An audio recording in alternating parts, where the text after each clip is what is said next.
The main application of integration is finding the area underneath the graph. So let's say we have a curve defined by f of x, and we're trying to find the area underneath the graph from x equals a to x equals b. How we evaluate this is the area will be equal to the integral from a to b of f of x dx. So this is our standard integration notation, except you might notice that there's these bounds here. These are called our bounds of integration, and it's the x bounds for which we define our area. So in this case, the lower bound is a, the upper bound is b, so the a will go at the bottom and the b will go at the top. And this is how we evaluate our area. So let's do a quick example where we evaluate the area underneath the graph of x squared from x equals 1 to x equals 3. What we do is we just draw a graph to see what our shape looks like. This gives us a rough indication of what our value should be. So x equals 1 is approximately here, x equals 3 is approximately there. Doesn't really matter, it just gives us an idea about what we're calculating. So that's x equals 1, that's x equals 3, and this is the area that we're trying to calculate. So the area will be given by the integral from 1 to 3 of our function, which is x squared in this case. Now, what we do from here is we evaluate the rule for our antiderivative. So we should know that this is x cubed over 3 using our power rule. So we put this into square brackets. So x cubed over 3 goes into these square brackets here. And then how we write our notation of substitution is we put the 3 at the top, put the 1 at the bottom. And then this is what we substitute in. So in the first bracket, we put 3 cubed divided by 3, and then we minus 1 cubed divided by 3. Essentially just substituting in our bounds and then minusing the bottom one from the top one. So 3 cubed is 27, divided by 3 is 9. 1 cubed is 1, divided by 3 is 1 over 3. So then we could rewrite this as 27 over 3 minus 1 over 3. This would be equal to 26 divided by 3. Now when we write our answer for integration, we like to have a common practice of writing units squared. This is just to signify that this is an area value.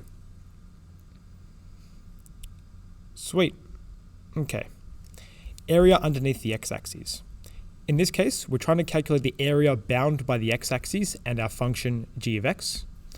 Now, integration works fine if the function is above the x-axis, but in this case, we actually have some regions where it's below. It's below in this region from a to b, and it's also below in this region from c to d. So we adjust our calculations slightly to account for this. To illustrate how we adjust this, I'll split this up into 3 different areas. We've got the bottom left one, we've got the middle one, which is above the axis, and we've got the orange one, which is again below the axis.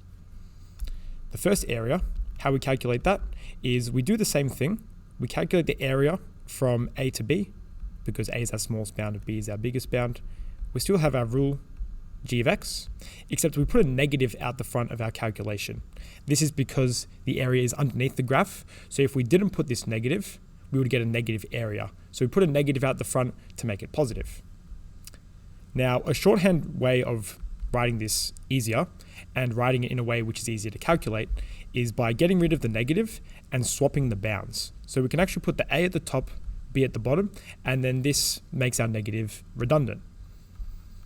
This is also easy to calculate because you have less negatives to deal with. So I prefer this notation whenever we have an area below the axis. Now for this area, we see it's from b to c, but it's above the axes, so we don't need to do any negative things. We could just keep it from b to c, like the normal calculation. Now the last one is from c to d, however it is below the axes. So we could put the lower bound at the top, the bigger bound at the bottom. Don't worry about the negative. Now if we wanted to calculate the whole area bound by g of x, the x-axis, and all the way from a to d, we would just have to add these 3 areas together, and this would get us our total area. Let's do a similar example where we have part of a function that is below the axis. So in this question, we're trying to find the area bound by the x-axis, and y is equal to e to the power of x minus 1, and this is in between x is equal to negative 1 and x is equal to 1. So we can see at x is equal to negative 1, we're below, x is equal to 1, we're above the x-axis. So this is the area that we're trying to evaluate, because this is the area bound by the curve and the x-axis from negative 1 to 1. Now I could do this by calculation, finding where we actually hit the x-axis. So what we do is we just let y is equal to 0. So e to the power of x minus 1 equals 0, e to the power of 1 equals 1, x is equal to 0. So from this, we know that we switch from negative to positive when x is equal to 0. So therefore, the first area will be from negative 1 to 0, and it's actually below the axis. So we can say a1 is equal to the integral from negative 1 to 0, but because it's below, I just swap the bounds. So I just write it 0, negative 1, e to the power of x minus 1 d of x. Now the other area is above the axis, so we don't need to do anything fancy. We just say a2 is equal to the integral from 0 to 1 of our function. Sweet. Now if we want to calculate our full area, what we do is we say area is equal to a1 plus a2. So the first area was equal to 0, negative 1, e to the power of x minus 1, and then add the integral from 0 to 1, e to the power of x minus 1 dx. And we just evaluate these respectively. So we know that the rule for both of these integrals is going to be the same, except our bounds are going to be different. So the rule, the integral of e to the power of x is just e to the power of x. We should know that that doesn't change. The integral of 1 is x, so it'll be minus x there. First one, negative 1 to 0, and then the second one will be the same rule, obviously just different bounds. 1 to 0. So let's substitute in our bounds now. E to the power of negative 1 minus negative 1 becomes positive, minus e to the power of 0 minus 0. Now the next bracket, e to the power of 1 minus 1 minus e to the power of 0 minus 0. Let's open up these brackets and see what we can cancel out. So e to the power of negative 1 plus 1 minus 1, 0 makes no difference. We've got plus e minus 1 minus 1, and 0 makes no difference again. So a couple of 1's cancel out. These two negative 1's combine to negative 2, and our final answer will be e plus e to the power of negative 1 minus 2 units squared, again because this is an area. So we can see our calculation is a bit longer, but the calculation is still relatively basic. We just had to split it up into two parts, and that's why the working out took a bit longer. But either way, it's the same process. Now the last thing I'll talk about is area between two curves. Sometimes we just want to find the area bound between a curve f of x and another curve g of x. So how we calculate this is the area is going to be the same thing. It's going to be the integral from a to b, our x bounds, except we're going to do the top function minus the bottom function. What I mean by top function is the function that's graphically higher on the y-axis. So in this case, f of x is going to be our top function. Therefore, g of x is going to be our bottom function. So in this case, the area is going to be the integral from a to b of f of x minus g of x dx. Let's jump into an example. We're asked to find the area bounded by y is equal to x squared and y is equal to x. So graphing these two curves makes us see that the area is here. The area that we're trying to calculate is shaded in yellow.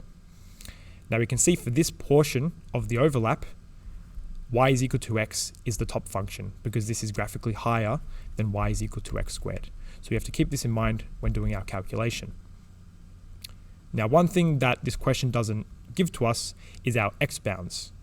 But since the area is bound by the two curves, the bounds would just be where the two curves intersect. So that would be here and here. So to find those intersections, we just have to solve simultaneous equations. So we say x squared is equal to x. Therefore, x squared minus x is equal to 0. X bracket x minus 1 is equal to 0. Therefore, x is equal to 0 or 1. So it's very clear to see that this will be x is equal to 0, this will be x is equal to 1, and these will be our bounds for integration.